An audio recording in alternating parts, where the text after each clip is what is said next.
penjelajahan samudera, kedatangan bangsa Barat, hingga terbentuknya kekuasaan kolonial di Indonesia. Penjelajahan bangsa Barat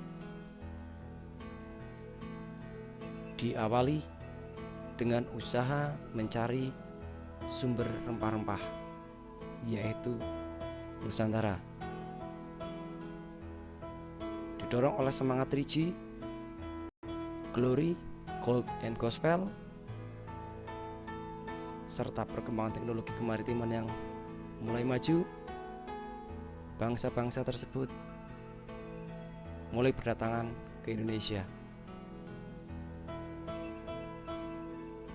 Selain daripada itu, keberhasilan revolusi industri yang dimulai di Inggris turut mempengaruhi terbentuknya kolonialisme. Industri yang membutuhkan bahan baku, tenaga kerja, pemasaran daerah, serta investasi-investasi baru mendorong kolonialisme tumbuh subur saat itu. Portugis dan Spanyol, dua negara ini merupakan salah satu pelopor penjelajahan dan kolonialisme awal. Portugis dan Spanyol disusul oleh Inggris dan Belanda, berlomba-lomba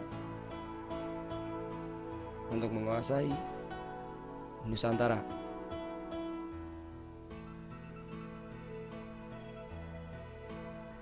Portugis dan Spanyol terlibat perang untuk berebut kekuasaan. Spanyol akhirnya mundur ke utara untuk menguasai Filipina dan Portugis untuk menguasai Maluku. Namun kekuasaan Portugis belum sampai maksimal, sudah dikalahkan oleh Belanda. Jadilah Belanda nanti menguasai Nusantara. Meskipun demikian, Portugis sempat membangun benteng-benteng pertahanan di Indonesia. Belanda yang diawali dengan pendirian Kongsi Dagang VOC serta mengalahkan Portugis, juga mendirikan berbagai macam benteng pertahanan. Kantor-kantor dagang didirikan yang kemudian nantinya berubah menjadi pemerintahan kolonial.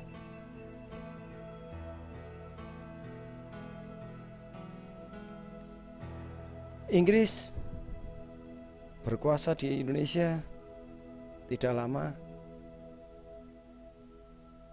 setelah mereka dapat mengalahkan Belanda. Kekuasaan yang sebentar,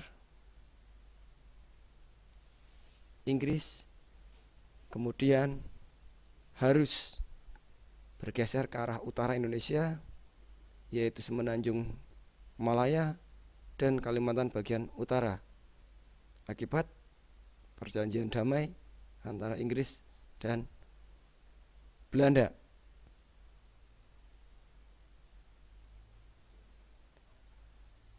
Bangsa Barat yang datang ke Indonesia untuk menguasai Indonesia mendapatkan perlawanan dari bangsa Indonesia saat itu.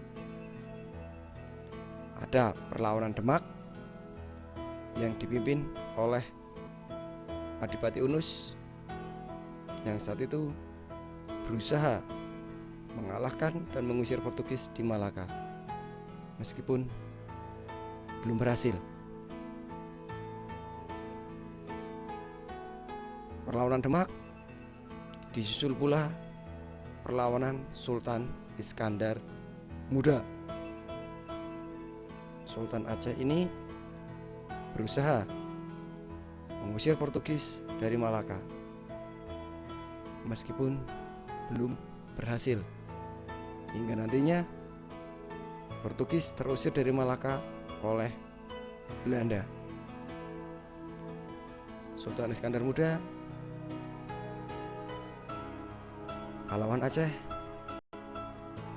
dijadikan dan diabadikan menjadi sebuah nama bandar udara di Aceh. Perlawanan Banten dipimpin oleh Sultan Ageng Tirtayasa ditujukan kepada VOC yang saat itu sudah menguasai Sunda Kelapa dan diganti menjadi nama Batavia. Namun sayang perlawanan dapat dipadamkan karena taktik Divide et Impera yang diterapkan oleh VOC. Sultan Agung Hanyokrokusumo dari Kesultanan Mataram Islam juga berusaha mengusir VOC yang ada di Batavia. 2 kali menyerang ke Batavia, namun dapat dipatahkan oleh Belanda. Di Maluku, Pattimura juga mengadakan perlawanan kepada VOC.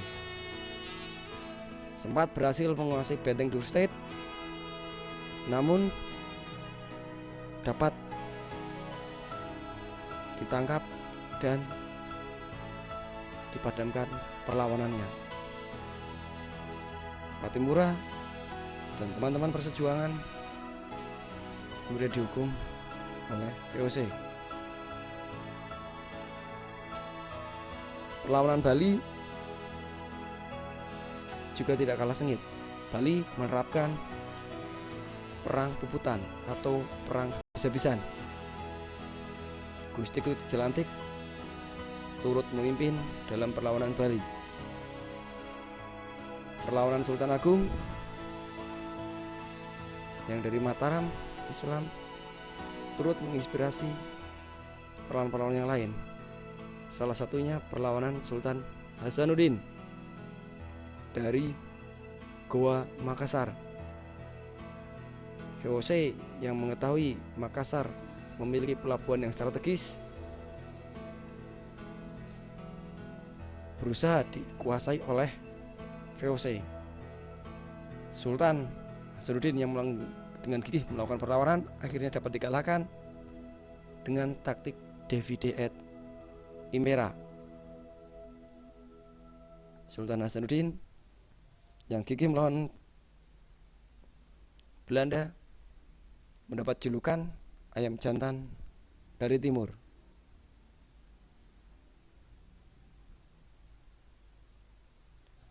Penjajahan atau kolonialisme menjadikan bangsa Indonesia mengalami kemunduran yang sebelumnya sudah memiliki peradaban maju dengan kerajaan dan kesultanan yang luas. Namun demikian, banyak perubahan yang dialami oleh bangsa Indonesia. Terima kasih, semoga bermanfaat bagi semuanya.